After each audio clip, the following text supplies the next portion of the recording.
Hola, buenas noches a todos. Yo quisiera agradecer por la invitación, sobre todo a mi querida amiga Jackie Gobelé, y mandar también un caluroso abrazo ahí a todos los colegas de Argentina.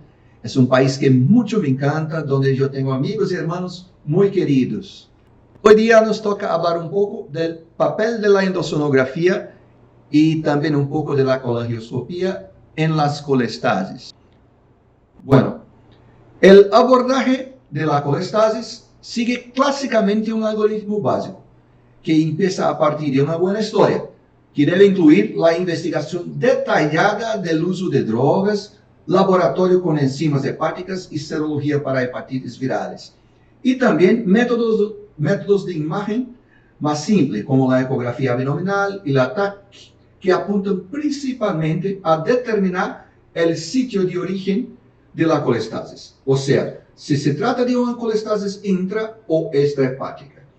Más recientemente, este algoritmo ha contado con un aliado creciente y fantástico que es la endosonografía. Es un aliado muy importante en todas las etapas de este algoritmo.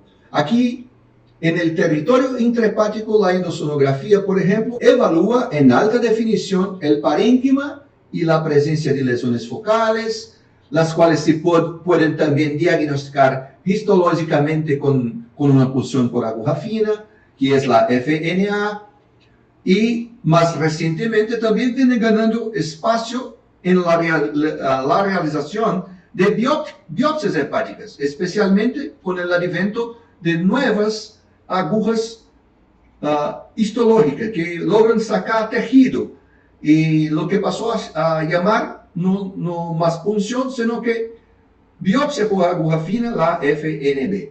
En casos extrahepáticos, la endosono es una tremenda herramienta para diagnosticar litíasis y estenosis que no son vistas por otros métodos. Sirve también para diagnóstico de lesiones tumorales, para entarificación de tumores, para realización de punciones preoperatorias o entonces prequimioterápicas, y más recientemente se ha desarrollado una serie creciente de nuevas posibilidades terapéuticas, especialmente los drenajes de vías biliares, los cuales trataremos un poco más adelante. Bueno, vamos ahora a virar un poco la página para la endosonografía en colestasis extrahepática. La litíasis es sin duda la causa más frecuente de ictericia obstructiva, y ante la sospecha de litíasis, tradicionalmente nos hemos apoyado en una excelente herramienta que ya existe a mucho más tiempo en el mercado y cada vez es más accesible, que es la colangioresonancia. Sin embargo, la endosonografía también ha ido aumentando en disponibilidad, siendo cada vez más utilizada para este fin diagnóstico.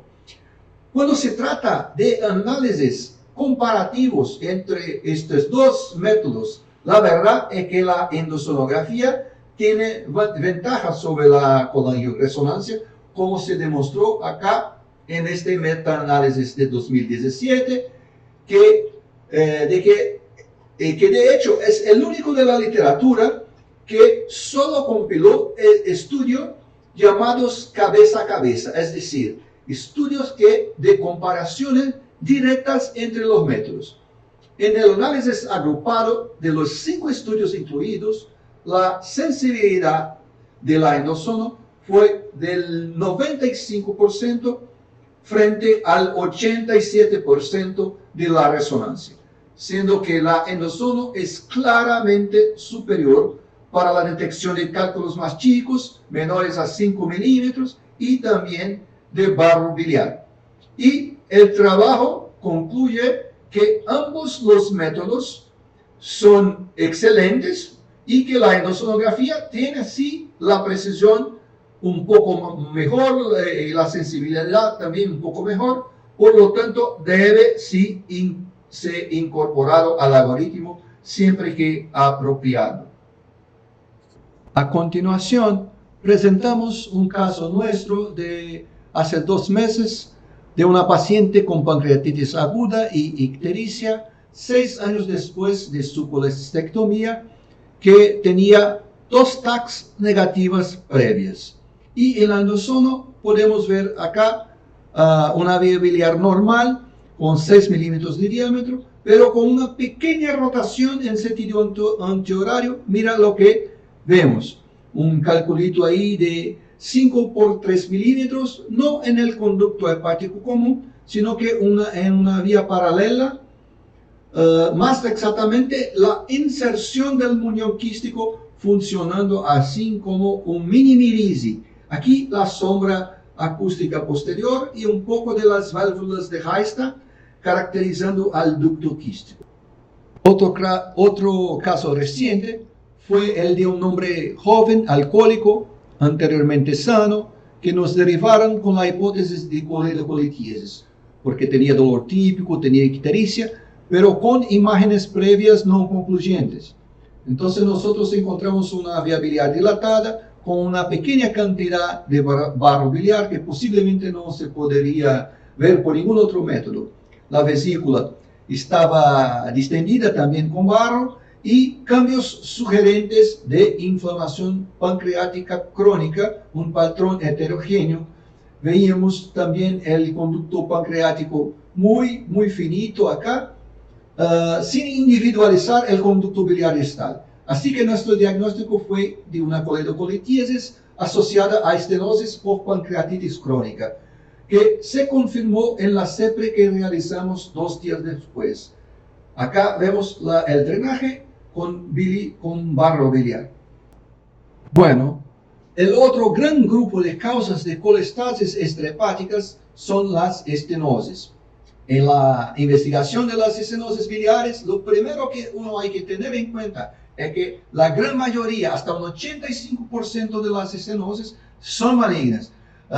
Colangiocarcinomas, páncreas, tumores periampulares, y esto va a necesitar la confirmación histológica, lo que suele imponer un gran desafío al médico, ya que la definición histológica es decisiva para el manejo y puede ser muy difícil de obtener. A menudo se exige todo el arsenal de métodos disponibles. La TAC y la colangioresonancia son esenciales para la planificación quirúrgica, pero el diagnóstico casi siempre requiere métodos invasivos. Por la CEPRE se puede realizar cepillado citológico y biopsia bajo visión radiológica, introduciendo las pinzas convencionales a través de la papila. Sin embargo, la sensibilidad de cada método aisladamente es muy baja, siendo ligeramente mejor cuando se utilizan los 2 métodos combinados. El grupo de Eduardo Mora en São Paulo publicó un metaanálisis reciente de 8 estudios en estenosis indeterminada, comparando endosono con punción y CPRE con cepillado y biopsia. La exactitud de la endosono con punción fue cercana al 80%, que fue muy superior al del cepillado con biopsia combinados, que fue de un 60%. Pero tanto para la endosono cuanto para la CEPRE, el valor predictivo negativo fue muy bajo, es decir, ninguno de los 2 abordajes sirve para excluir la enfermedad. La endosono también tiene la ventaja de tener menos complicaciones y también poder examinar las estructuras adyacentes, fornecer más información incluso sobre la estratificación local de la lesión. El rendimiento de la punción por endosono es mucho mejor para lesiones distales y tiene baja sensibilidad para lesiones chicas menores a 1 centímetro. Entonces, así que si la lesión es muy chica o muy alta, la CEPRE con biopsia es mejor, especialmente cuando se puede agregar la visión directa por la colangioscopía, que es el spyglass, que vamos a tratar un poco más adelante. Cabe destacar que, aunque es un riesgo muy bajo, debe evitarse la punción ecoguiada de las lesiones iliares por la posibilidad de implantes peritoneales. E incluso las punciones de lesiones iliares constituyen en varios protocolos constituyen contraindicación para el trasplante hepático. Y aquí llegamos a la tecnología más avanzada que tenemos acá disponible, que es el colangioscopio de operador único, que es más conocido como el Spyglass. Es un endoscopio de visión frontal que es desechable, tiene un poco más de 3 milímetros de diámetro, que se introduce en el canal de trabajo del duodenoscopio, de manera que se ingresa la vía biliar con él como si fuera un catéter, y el endoscopista puede operar ambos dispositivos simultáneamente.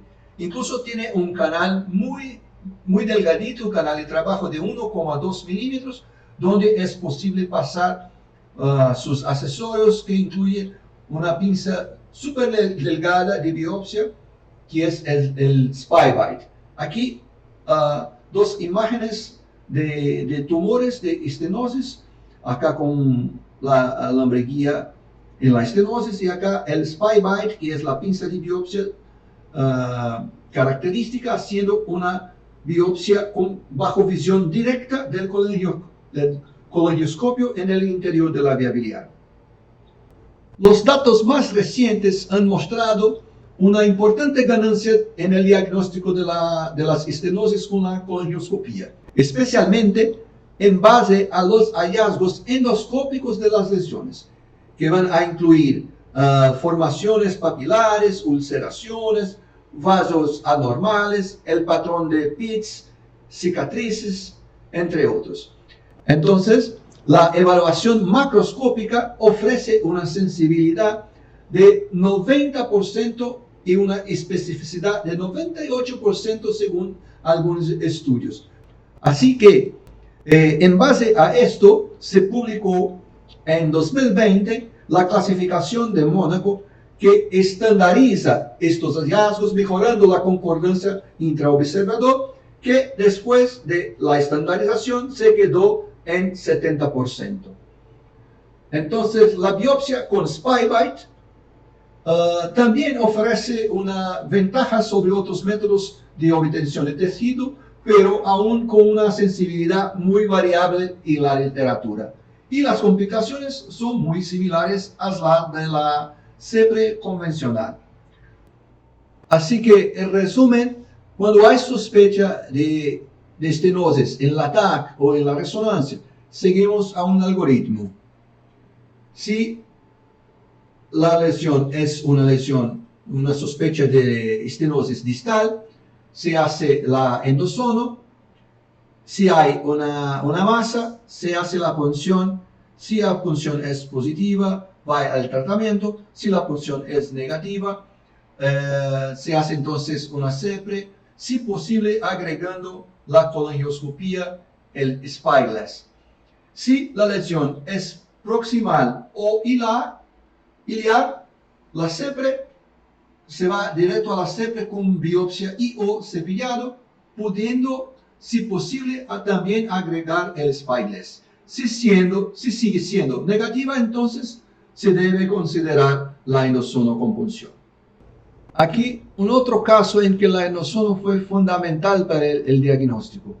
En un paciente con una dilatación intra y extrahepática, así como del conducto cístico, con barro biliar en su interior, pero con esta imagen que era más fijada, exactamente con la misma ecogenicidad que el barro biliar, lo que dejábamos en una situación difícil, ya que pinchar el barro, además de no dar el diagnóstico, sumaría un riesgo considerable de colangite.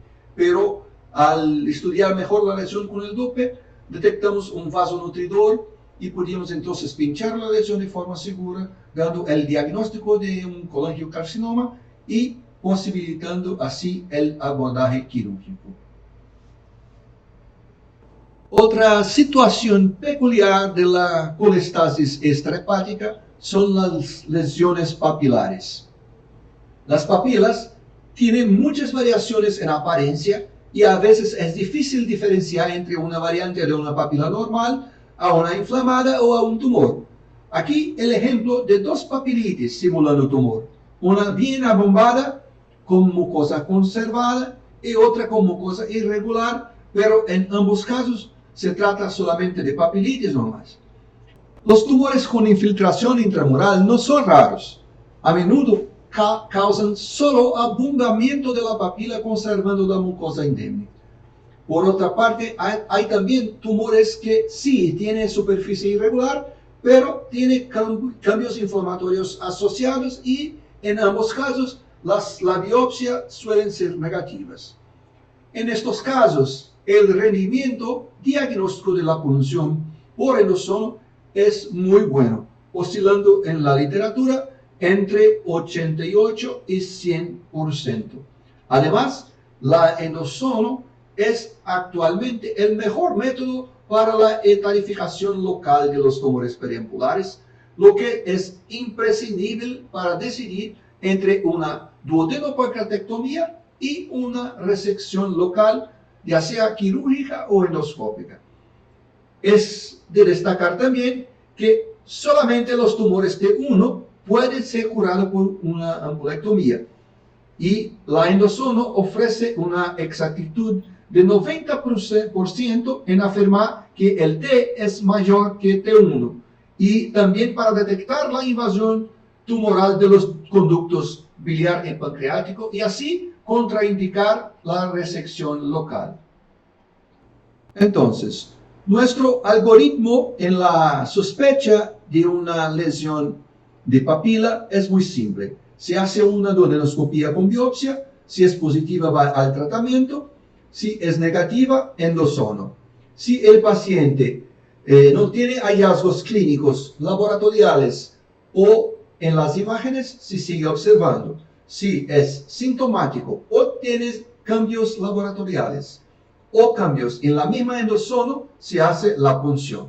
Si la punción es negativa, se hace una CEPRE con biopsia de la papila abierta. Este es un caso de la clínica privada de un paciente que tenía dilatación de los conductos biliar y pancreáticos sin un factor obstructivo determinado. En los exámenes de imágenes previos tenía esta papila abombada, pero con mucosa normal. Y en la endosono observamos aquí la luz duodenal, aquí el páncreas con una dilatación de ambos los conductos y una pequeña zona bastante sutil justo debajo del conducto pancreático, muy chica, de unos 15 milímetros de diámetro, que pinchamos y confirmó células neoplásicas y que posteriormente la pieza confirmó tratarse de un adenocarcinoma de páncreas. Por último, unas palabras sobre esta fantástica contribución de la endosonografía en el tratamiento de las obstrucciones biliares, que es el drenaje biliar ecoguiado o drenaje biliar guiado por endosonografía. Sabemos que la CEPRE sigue reinando absoluta en este escenario durante ya casi medio siglo. Sin embargo, el drenaje de la vía biliar por CEPRE falla en hasta un 5 a 10% de los casos, ya sea por la falla de la canulación de la papila o falla en franquear la infiltración tumoral por distorsiones de la vía biliar, entre otras causas. O entonces porque la papila es inaccesible a la llegada del duodenoscopio, como en los casos de obstrucciones duodenales, en los casos de anatomías quirúrgicamente alteradas, como son los casos de pacientes con IDIHU. Tradicionalmente, el drenaje percutáneo o la propia cirugía han sido las alternativas ofrecidas a estos pacientes cuando falla la CEPRE. Pero en los últimos años se ha utilizado cada vez más en todo el mundo el drenaje por endosono como primera opción. En 2017, Baña y colaboradores publicaron un metaanálisis de 6 estudios con 312 pacientes comparando el drenaje por endosono y el drenaje percutáneo. Los resultados mostraron que los métodos son similares en cuanto a eventos adversos técnicos, eventos clínicos y complicaciones. Sin embargo, el drenaje ecoguiado se mostró significativamente más seguro con relación a las complicaciones moderadas y graves, y también mostró que el número de reintervenciones es mayor que con el percutáneo. Básicamente, existen dos tipos de drenaje ecoguiado. Los transluminales, donde se crea una fístula definitiva entre la vía biliar y el tracto digestivo, ya sea a través del duodeno, sea haciendo una coledocoduodenostomía, o a través del estómago al lobo izquierdo del hígado, sea haciendo una hepático-gastrostomía. Y los tipos anterógrados, donde el drenaje es transpapilar, como en la CEPRE, pero el acceso a la papila se realiza a través de la vía biliar proximal, dirigiéndose la guía desde arriba hacia abajo al duodeno. Y ahí se puede poner un stent transpapilar, que es lo que se denomina stent anterógrado, o entonces se hace una CEPRE, ya que la guía está expuesta en el duodeno, se tracciona la guía y se hace una CEPRE, es lo que se denomina el rendezvous. En la coledocoduodeno se realiza una punción a través del bulbo y se pasa una guía hacia la vía intrahepática, se coloca un stent transluminal entre el bulbo y la vía biliar. El principio es similar en la hepático-gastro, pero el acceso es desde la región subcárdica al lobo izquierdo del hígado, dejando stent transgástrico. En el stent anterógrado, el acceso también es a través del lobo izquierdo del hígado. Se lleva la guía al duodeno a través de la papila, de arriba hacia abajo, y se empuja entonces un stent transpapilar sobre la guía. Y por último, es el rendezvous, que no es propiamente un drenaje, sino que tiene como su objetivo dar acceso a hacerse una CEPRE, empujando la guía desde arriba hacia abajo, transpapilar. Entonces, se puede también pinchar el duodeno en un sitio proximal a la papila. Entonces, se puede venir desde el hígado, del lobo izquierdo, entonces transgástrico y transduodenal, transbulbar, pinchando la vía biliar arriba de la papila y poniendo la guía también en el duodeno. Entonces, se sustituye el ecoendoscopio por un duodenoscopio, se captura la guía, entonces permitiendo el acceso y el drenaje por una CEPRE. En esta tabla se muestra una revisión de 31 estudios con los resultados de las diferentes técnicas de drenaje ecoguiado, y la coledocoduodeno es la preferida porque hay una mayor fijación del colédoco, que está muy pegado a la pared vulvar, no hay tejido interpuesto y tampoco cambia de posición con la respiración. Entonces es una técnica más fácil, la punción es directa, no hay parénquima interpuesto, por lo tanto es más seguro, más utilizado y tiene la mayor tasa de éxito también. La migración es muy inusual con esta técnica. La hepático-gastro, que es esta acá, es la que tiene la mayor tasa de eventos adversos, porque exactamente es afectada por los movimientos respiratorios y también por la peristalsis, lo que facilita la migración del stent, la fuga biliar, lo que por su turno conduce a la peritonitis. También es la técnica más difícil. ¿Por qué? Porque tiene parénquima hepático interpuesto, siendo mucho más difícil de empujar los stentes por este parénquima. El equipo tampoco tiene un buen apoyo en el estómago como tiene en el duodeno. Además, no hay que dilatar el trayecto creado en el parénquima, y para eso se necesita instrumentos como bulges, y a veces cistótomo, y este paso, esta dilatación y empujar el stent, tampoco es, muchas veces es difícil. Hay resistencia, hay que vencer esa resistencia, entonces es la técnica que más difícil, que tiene más tasa de complicaciones. Pero puede ser la única opción en casos de obstrucciones más altas. El stent anterógrado, como ya hablamos, es el drenaje más fisiológico porque la fístula creada por la punción es una fístula temporal. Ya va a ser drenado por un por un stent transpapilar, la fístula creada se va a cerrar, pero es poco utilizado. ¿Por qué? Porque tiene una menor tasa de éxito. Llegando solamente a un 77% de éxito, porque no es tan fácil negociar el alambre guía por la aguja desde el hígado, franquear la estenosis, después luego franquear la papila. Entonces la conducción de la guía por este método no es muy fácil, es más complicado. Entonces aunque sea más fisiológico, es técnicamente más complicado, más difícil.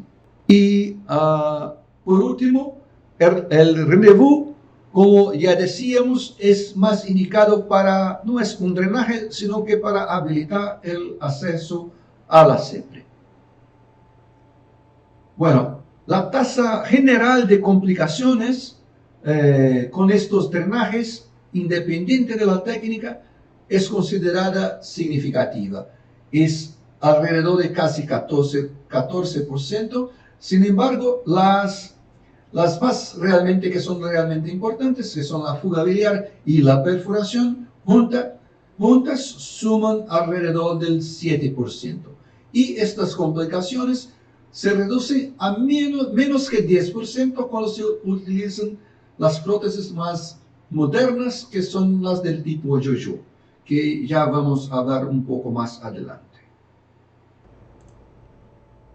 Y termino con la presentación de dos de nuestros casos. El primero, un tumor de cabeza de páncreas con esta papila bien infiltrada que no permitía el acceso a la vía biliar, ni siquiera con el precorte. Así que iniciamos con el drenaje cobiado. Identificamos la vía biliar dilatada, posicionamos la vía biliar con una aguja 19 y luego de la punción inyectamos el contraste, una colangiografía y luego dirigimos la guía a través de la aguja hasta el árbol intrahepático. Así que vemos ahí a la guía en el árbol intrahepático, retiramos la aguja, dejando la guía y empujamos un stent autoexpandible cubierto sobre ella. Al final vemos el stent en la luz duodenal y bien posicionado también en la vía biliar. Ahí el stent en el resultado final, en el duodeno y en la vía biliar, haciendo la cintura característica.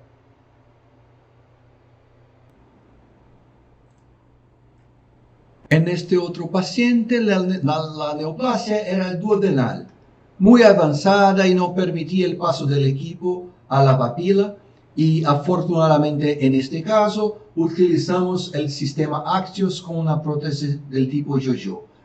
El sistema Axios tiene un cauterio en la punta que permite pinchar el conducto biliar con corriente eléctrica y inmediatamente disparar la extremidad distal de yo-yo adentro de la vía biliar y la extremidad proximal en el lumen duodenal sin necesitar el uso de aguja ni de guía, proporcionando así un drenaje abundante de bilis oscura con pus.